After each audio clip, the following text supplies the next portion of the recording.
and then all the other Rebbeim, Mittler Rebbe, the Tzemach Tzedek. The longest Sefer HaTorah, which is actually 3 volumes, is the Alter Rebbe.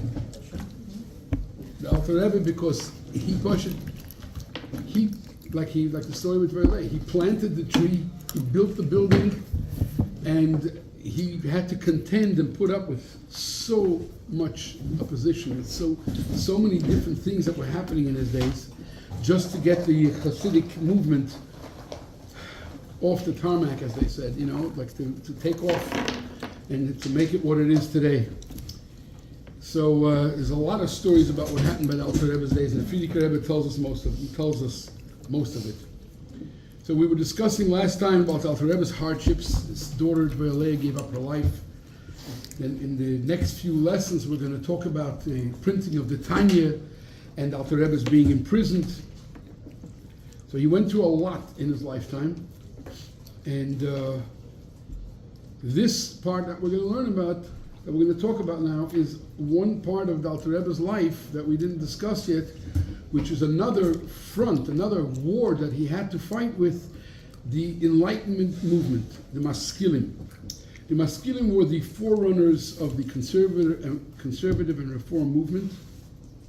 Unfortunately, their goal in Yiddishkeit was to try to remove Yidden, not all of them, but most of them, to remove Yidden from authentic Yiddishkeit, from trusting the Eibishter, believing the Eibishter, believing in the Chachomim, in Jewish customs, and so on and so forth. And unfortunately, they did a very, very fine job. Unfortunately, they were very successful for a while.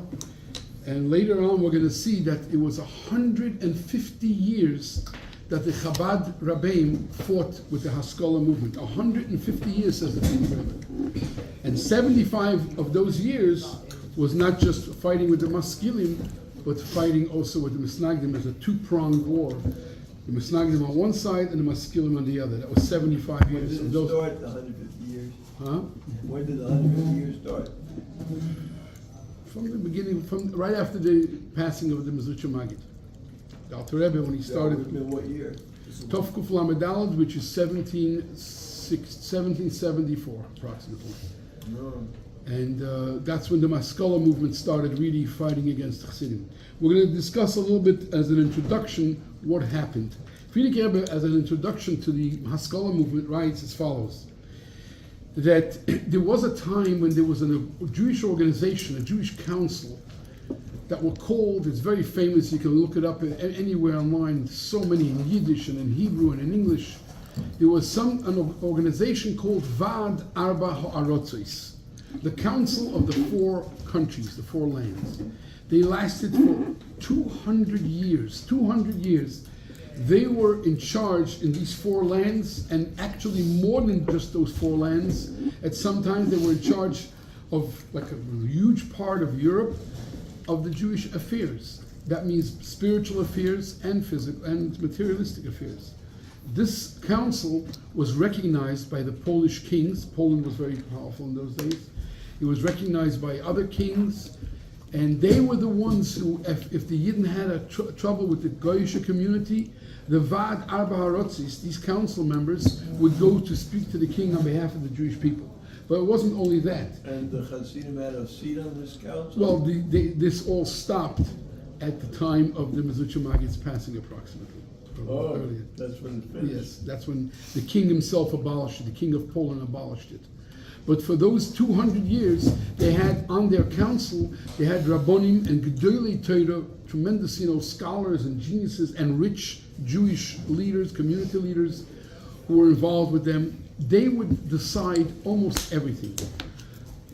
First of all, how much money should be collected from the Jewish communities for taxes for the king's treasury. So they didn't just allow, Jewish people should pay it without a control. That means some poor Jewish community is going to have to pay the same amount as another. They were in charge that the kings of Poland actually allowed them to decide and put them in charge of it. So they could take a richer community, a wealthier community, to pay more taxes, and a poor community to pay less.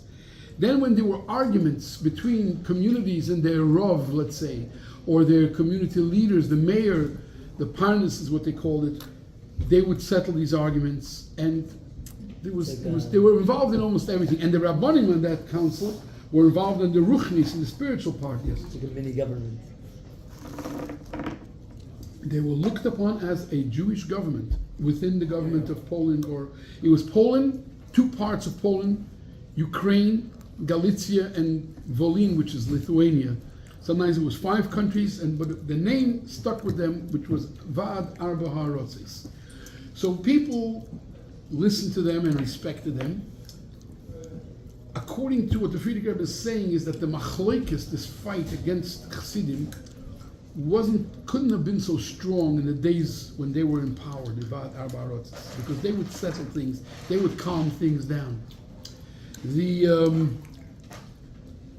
The Maskilim also, the Enlightenment movement, which started in Germany, also couldn't have such power when they were around. Because, like I said, they had spiritual leaders, great Jewish giants, who were the ones to tell the Yidden how to behave. And people listened and respected them. They listened to them. But when it was abolished in the year Tov Kuf Chof Daled, about 10 years before the Mezritcha Magid was nostalgic.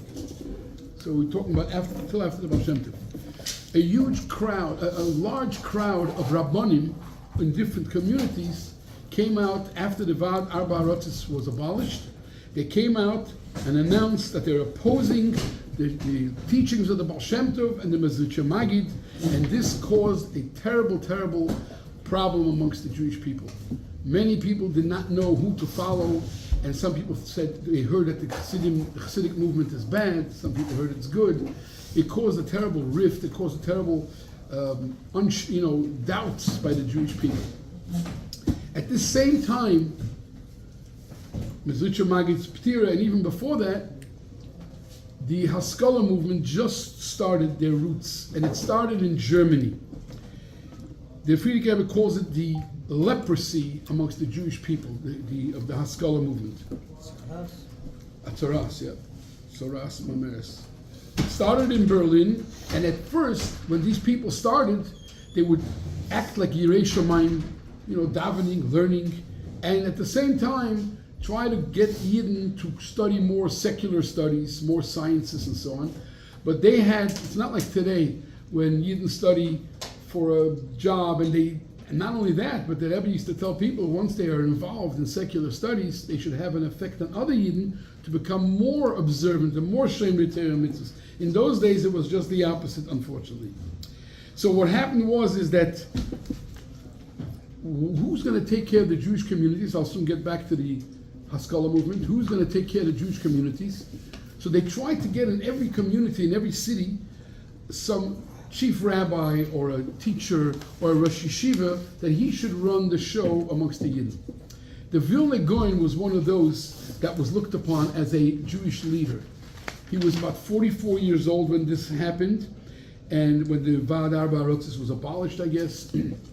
And the Vilna Gaon for 35 years, he learned Torah 20 hours every day. Every Meisles, the Vilna Gaon would learn diligently 20 hours of Torah.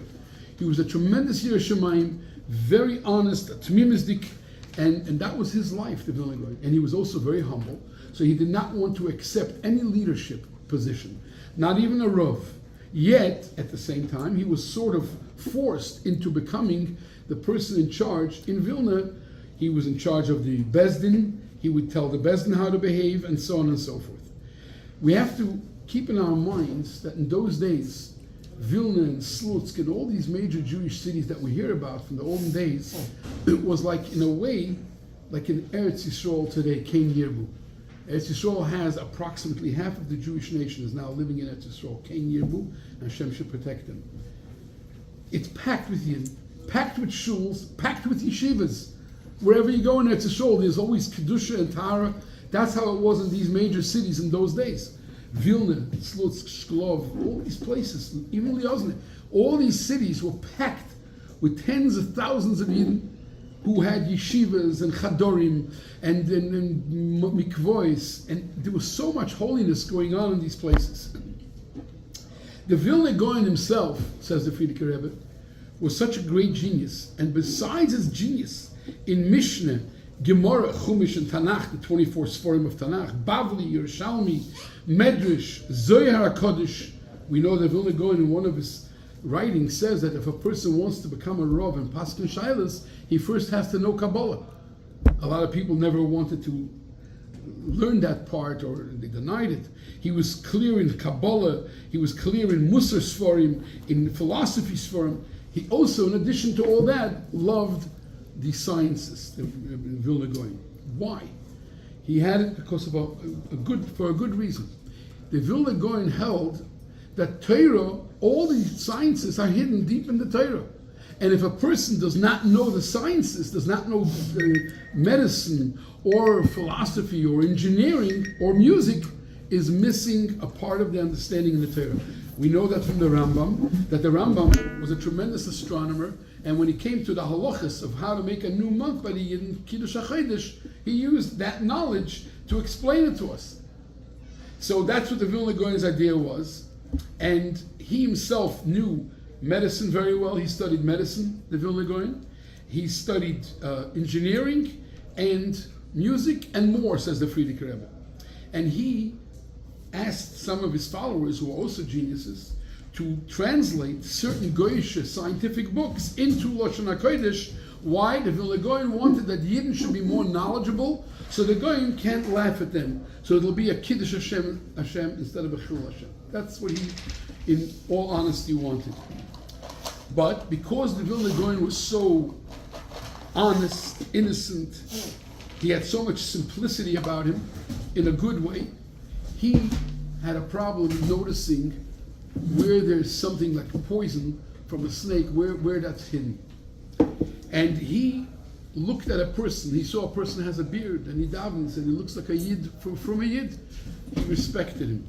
And so, the Vilna Gaon did not stop anyone, just the opposite. He encouraged them to learn certain things amongst the Maskilim, because nobody knew yet that these Maskilim were Pashit Apikursim. They didn't believe in the Eibishter.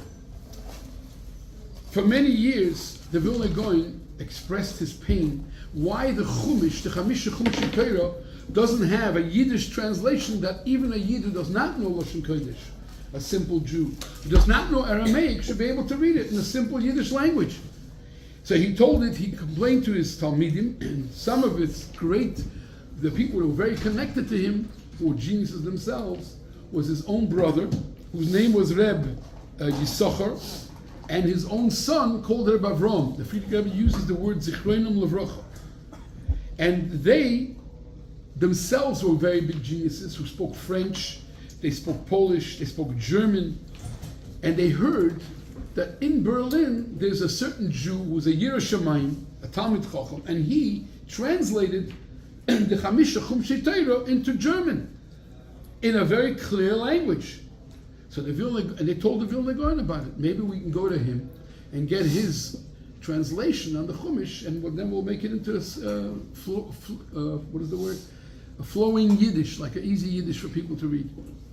The Vilna Gaon chose 5 of his greatest Talmidim to go to Berlin and check and investigate who is this Jew who made a translation on the Chumash. One of his 5 Talmidim was a Yid by the name of Rav Moshe Meislish, who later on, we all know, became one of the greatest Chassidim of the Alter Rebbe. But he was a Talmid of the Vilna Gaon. And some of his Talmidim were really great people. He sent them to Berlin. They were in Berlin for more than a year. They found that the translation was very well made, and they brought it back to Vilna and made hundreds and hundreds of copies, and people started to learn it. This, unfortunately, caused a big problem. This was a translation from a guy called Moshe Mendelssohn. He was considered the father or the root of all these Enlightenment, of all these reformed and conservative Jewish people. There's a lot of details the Frierdiker Rebbe speaks about over here, which it's going to be hard to explain all of it. But he says that the translation of Mendelssohn on the Chumash that was brought back to Vilna and other Jewish communities darkened the holy light of the Torah, literally.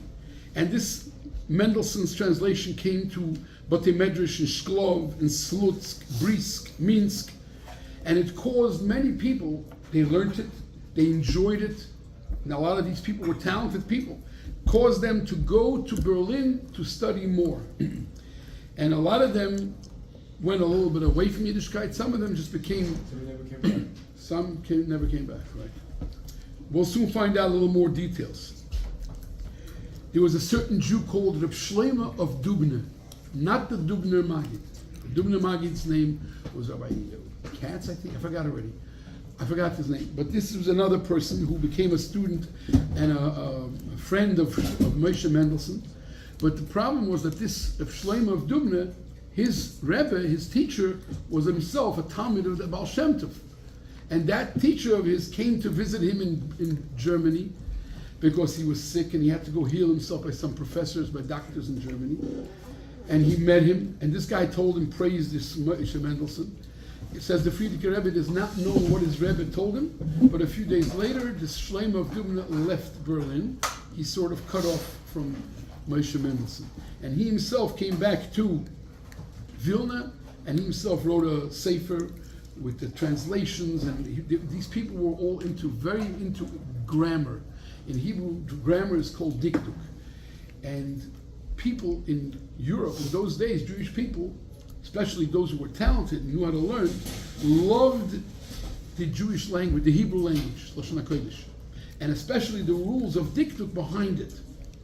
And these people, some of them were connected to the Haskalah, wrote Sforim about it, and brought back lots of Sforim to Vilna, and the Vilna Gaon enjoyed it, he liked it, and unfortunately people didn't check in deeply what type of people they really are. They look like Frumme Yidden. Who would think that there's a problem there? So the question is, did they also go to the Hasidim? Did these things spread amongst the Hasidim? The answer is that the Haskalah spread out and had a tremendous effect, mostly in the Misnagdisha communities. Why is that? Says the Frierdiker Rebbe, the Talmidim of the Mezritcher Maggid had a Kabbalah, something that was given over from person to person. Something that happened by the Baal Shem Tov in the year Tov Kuf Gimel, 1743. 2 years before the Alter Rebbe was born. The Baal Shem Tov called some of his older Talmidim, and he told them this particular story the Baal Shem Tov told him. He said in one of the cities in Germany, there was a Jew who was a sefer, a scribe. He would write Sefer Torah, mezuzahs, and tefillin. His name was Reb Menachem. This man was Yireh Shamayim and a Lamdan Muflig. Baal Shem Tov told his Talmidim. And the Eibishter gave him a son that had tremendous talents. The father learned with the son Chumash, Tanakh, Mishnah, and Gemara. Unfortunately, because this sefer, everything was good by him, except for one thing: he did not believe in Kabbalah. And not only did he not believe in Kabbalah, but he spoke in embarrassing ways about Kabbalah, sometimes in a crass way, spoke terribly against the Zohar HaKadosh. This had a terrible effect, says the Baal Shem Tov, in Emunah by his son, by his child, whose name was Moshe. Mendelssohn was probably because his father was Menachem Mendel, I guess, I don't know. It damaged him in Emunah, in belief in the Eibishter. When this Reb Menachem passed away, said the Baal Shem Tov, and his son was orphaned at the age of 12 years old, unfortunately, he had a tremendous thirst to learn Torah. So he left his city, I believe, it doesn't say in which city it was, and he went to another city in Germany, and he learned Torah over there. But in addition to that, he also got a desire to learn secular studies, sciences. Says the Baal Shem Tov these words: the Samach Mem, that's the angel who's in charge of bringing impurity into the world, the opposite of Kedusha, Tumah into the world. That's his job. So this Samach Mem, said the Baal Shem Tov, is stuffing this boy. He's stuffing him with whatever he has to stuff him with, this evil, this negativity, this tumah, because he chose this child, this boy, to try and push away as many Yidden from Yiddishkeit as possible. But, said the Baal Shem Tov, it's a sad thing, but Baal Shem Tov says whoever is going to hold on to the teachings of Chassidus strongly will be saved and protected from this man, from this person, and his Talmidim, and his students. So the Mezritcher Maggid's Talmidim knew about this.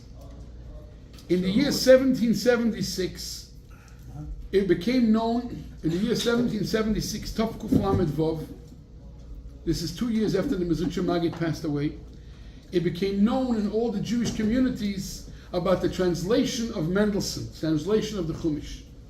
So the older Talmidim of the Baal Shem Tov and the regular Talmidim of the Mezritcher Maggid all came out telling Yidden to stay away from this translation. And in order to make a siyog, a fence, that people shouldn't even come near these translations which are full of tumah, the opposite of emunah. So for that, they opposed, the Chassidim opposed any studying of grammar in Hebrew. And they made sure that all the Chassidim that learn Tanakh should learn Tanakh only with the commentary of Rashi, no other commentaries, because that can draw them in. I remember when I was a little kid, there was such an interesting thing. In the Cheders, Tanakh was on a second, like on the bottom shelf or on the top shelf. We learned Tanakh, but it was nothing, nobody pushed it very strongly. It's all left over from the Russian Chassidim, who were very careful not to do that, because in those days, 200 years ago, people did not know. You learn Tanakh and there's an explanation, and it's all written in Lashon Kodesh, and it says Rabbi so-and-so. Who is it? Today, we communicate. Everybody knows. Today, B'chlal, grammar, diktuk today, in those days, it was written by these maskilim mostly. Today, diktuk, there's books written by real Orthodox Yidden in Israel, in America, who bring in to their diktuk, to explanation to these books for children to write and to practice. They bring in love of the Torah, love of the Eibishter, love of Yidden. So it's Baruch Hashem, totally different today.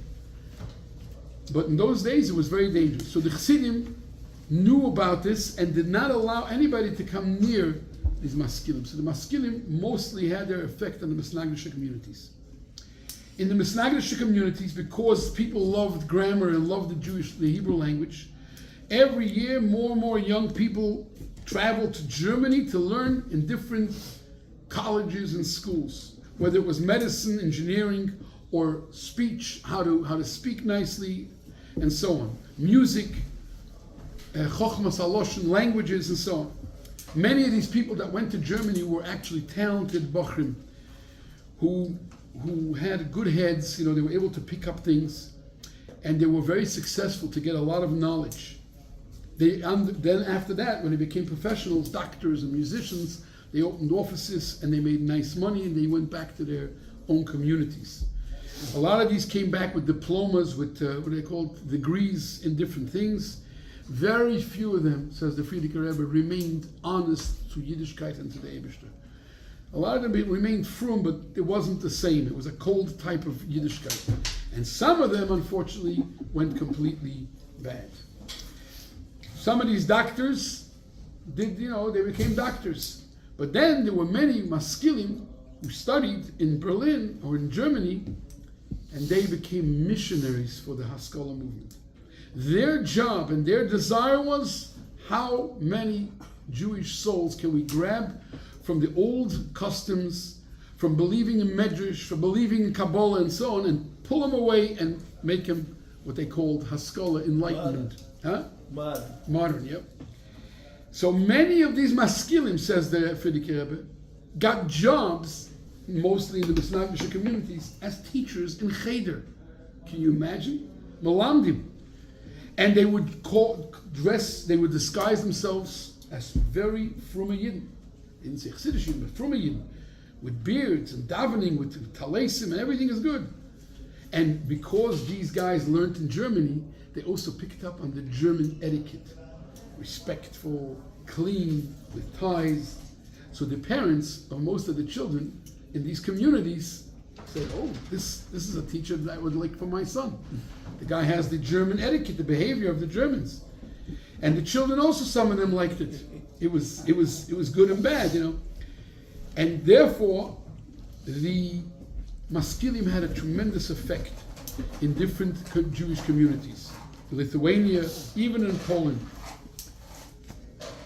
From the year Tov Kuf Lamed Daled, when the Mizutcha Maggid passed away, to Lamed Vov, those 2 years. In those 2 years, the Maskilim started, what do they call a war that you start, that you attack? Forgot what it's called in English. Huh?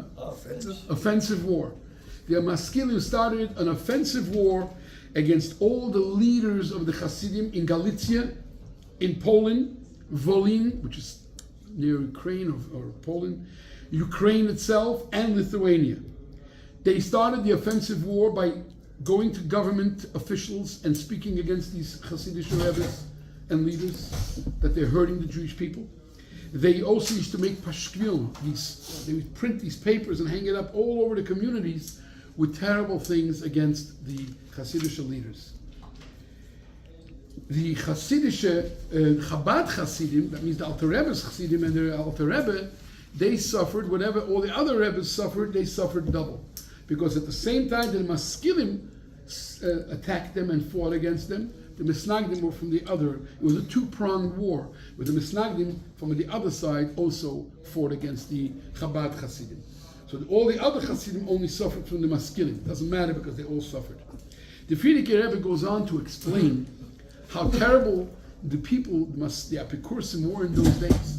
For instance, he says, the writers who wrote the history of the Jewish people in those days, and general writers from the Maskilim, was such lowlife, says the Frierdiker Rebbe, that even murderers and robbers also have a certain rule. They have certain rules in how they do their terrible work. But there's still certain rules they follow. But these writers, he says, follow no rules. They only write bad about the Chassidim. They wrote a lot of books against the Baal Shem Tov and against Chassidim, either making fun of them or causing other Jews, simple Jews who didn't learn Chassidus, to read it and having doubts whether there was such a thing as a Baal Shem Tov, and so on and so forth.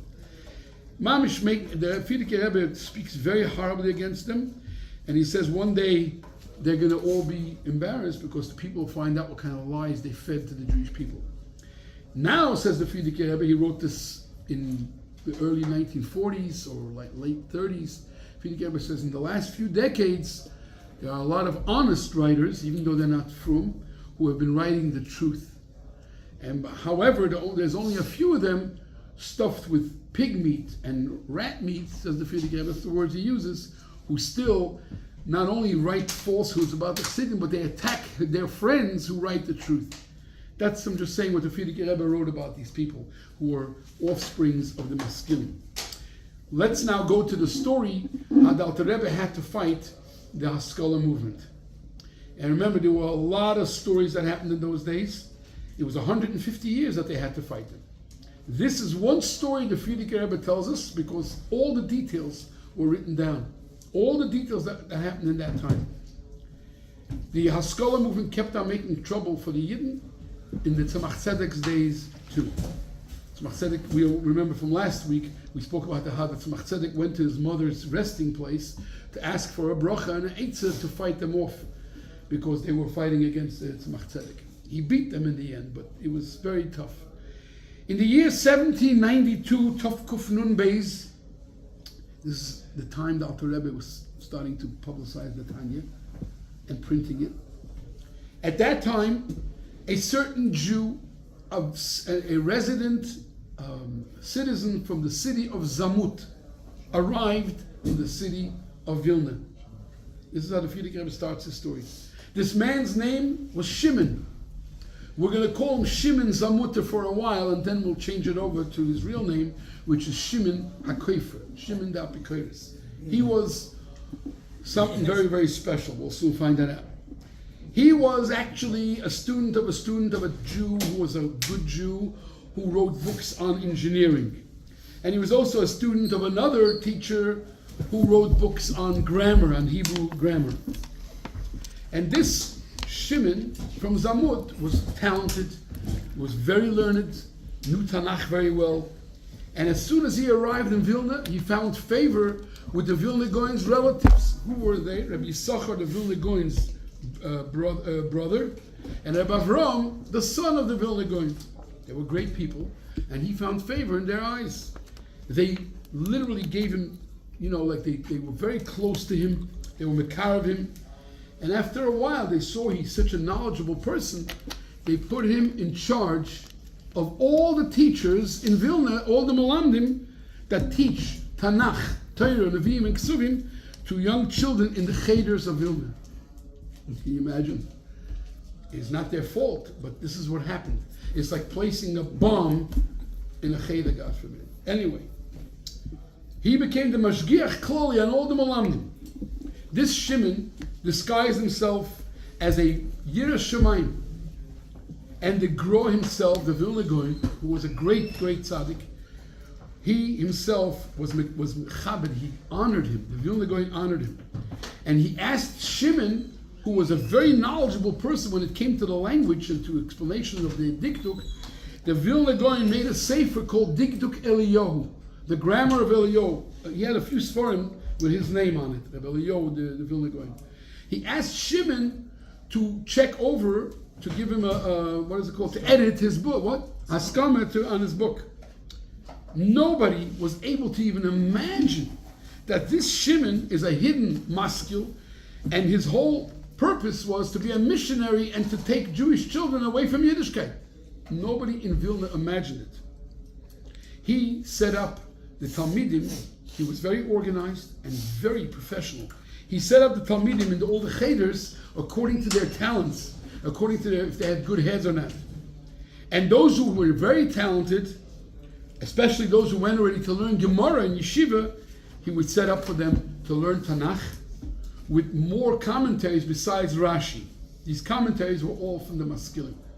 And when the Shimon HaKofer would check up on these students, there were thousands of them, he had a system. When he saw that a student is poisoned enough in his Yiddishkeit, he would then send them away to one of the cities in Germany, and the parents were told that the kid is going, he would say to them, there's a Gemara that says, a person should exile himself to a place of learning. A Yid has to go and learn somewhere else, not just at home and be comfortable. That's what he would tell the parents, and that these students are going to end up, he said, in Minsk, great yeshivas in Minsk, great yeshivas in Slutsk, Smargon, and Brisk. These were all Misnaidish communities, but they had beautiful yeshivas. And the parents, there was no cell phones, there was no email. So if you send away a kid, it could take 3-4 years until you get some report from him. So he sent away loads and loads of students to Berlin directly to the Maskilim schools so they can learn their mamish apikursis. Now, while this Shimon was living in Vilna, for 4 years, Shimon worked in Vilna and kept on ensnaring and capturing Jewish neshamas and sending them into the Haskalah movement. And every half a year, he would send a whole bunch of, he did it on a half a year, every 6 months, he would send a whole bunch of Talmidim to these places from the Maskilim. And no one in Vilna, not a single person, knew what this man is doing except for one person. This person was a relative of the Vilna Goyen. His name was Yosef Peseles. I guess his mother was Pesel.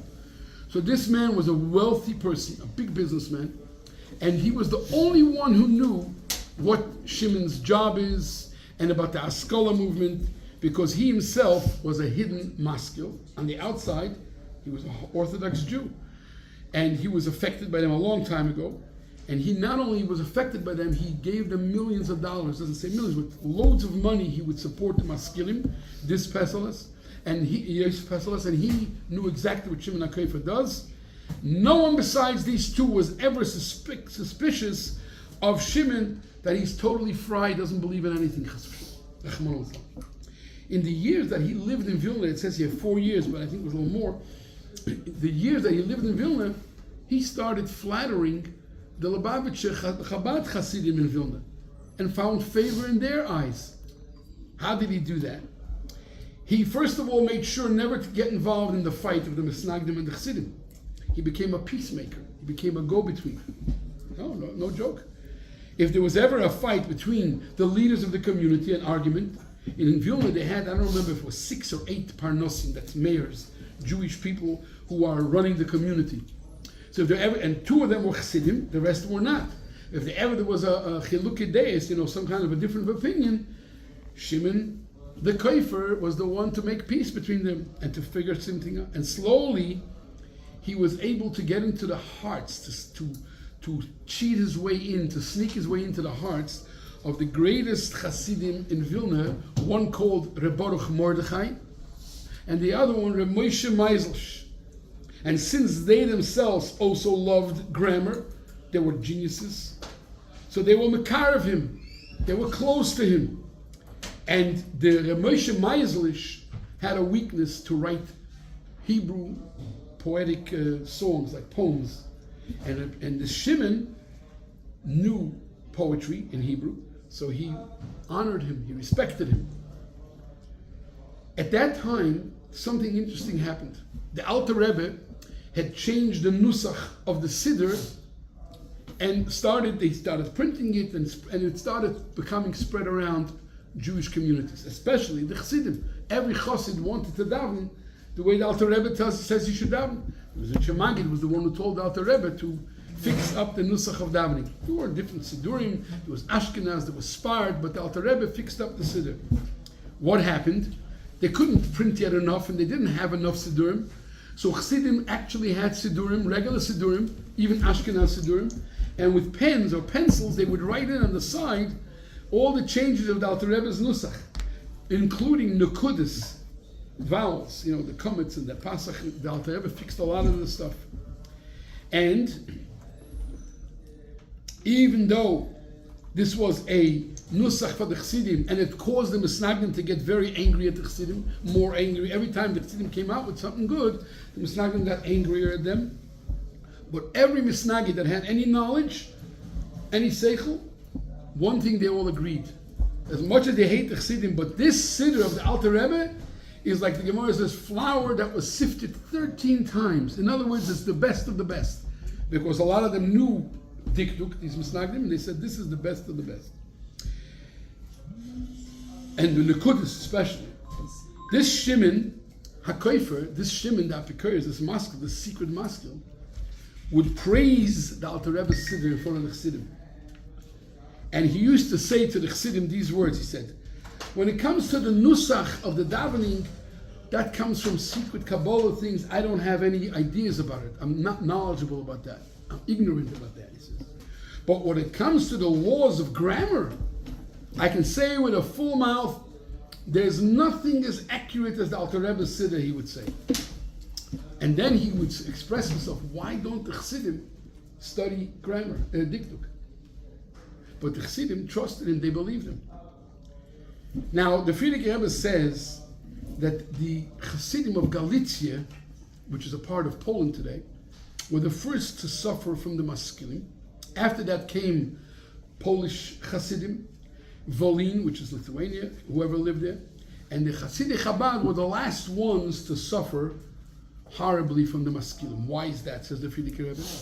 Because some of the great Maskilim, meaning the leaders of these Apikosim of Berlin, had met up with some of the great Chassidim of Chabad in one of the fairs in Leipzig.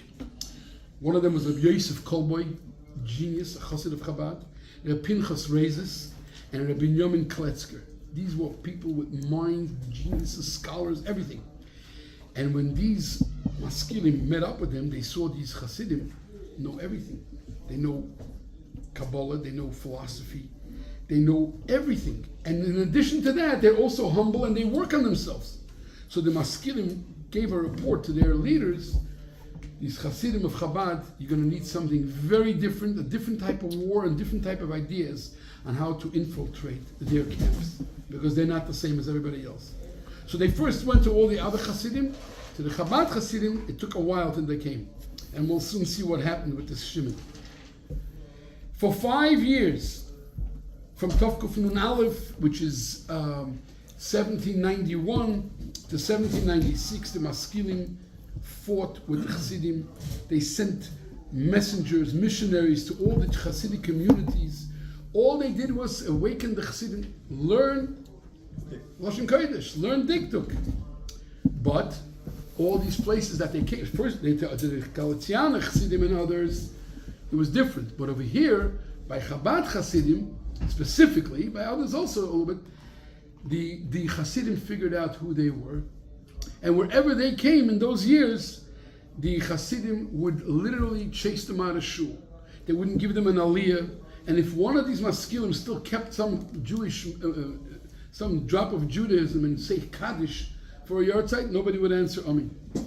And the maskilim would report this to their leaders in Berlin, in Germany, that wherever they're going to the Chabad communities to try to ensnare some neshamas, they are embarrassed, they're chased out. Not only did they not have any effect on the Chassidim, but it was just the opposite. It backfired on them. Why? Because something terrible happened in a city called Ponevezh, where something terrible happened, and once the Chassidim saw these missionaries come around, in addition to chasing them out, the Chassidim started publicizing by sending out letters in all the Misnagdish communities about what happened in Ponevezh.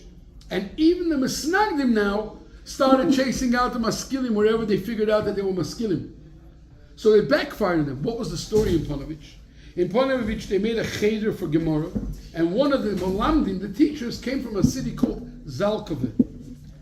And he would learn with them Tanakh, with different commentaries.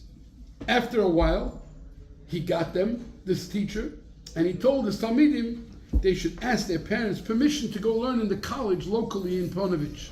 The college was run by a priest for Goyim, and they went and they accepted them. When they finished their studies, the Goyim all got diplomas, and the Yidden didn't.